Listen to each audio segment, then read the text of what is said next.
Support சிஸ்டமாக இருப்பாங்க. Support நீங்கள் சிஸ்டமாக இருக்காங்க. என்னை பற்றி எங்கள் அம்மா கிட்ட புரிய வச்சதே அவர் தான். லைக் வந்து நான் ட்ரான்ஸ்ஃபர்மேஷன் ஆனதுக்கப்புறம் எங்கள் அம்மா என்கூட பேசவே இல்லை. அப்பா தான் ஃபஸ்ட்டு அக்செப்ட் பண்ணிக்கிட்டாரு. 3 மாசமா அம்மாவை கன்வின்ஸ் பண்ணி நம்ம பிள்ளை நம்ம பிள்ளையை நம்ம விட்டுட்டா மற்றவங்க வந்து எப்படி ஏற்றுப்பாங்க? நம்ம தான் ஃபஸ்ட்டு செல்ஃபாக அவங்கள அக்செப்ட் பண்ணிக்கணும். நீங்க நம்ப மாட்டீங்க.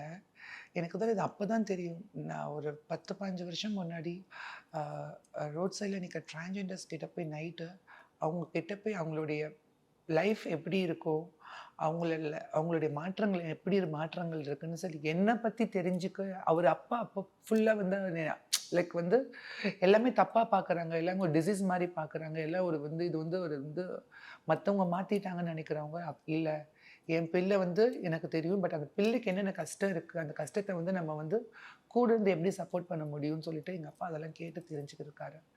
ஸோ எங்க அப்பா பண்ண மாரி யாரும் பண்ண மாட்டாங்க. அ எங்க அப்பானால தான் இன்னைக்கு வந்து நான் எங்க சமுதாயத்திலயும் சரி, எல்லாத்துலயுமே சரி எனக்கு ஒரு வழிவகுத்து குடுத்து என்ன அக்செப்ட் பண்ண வச்சாரு.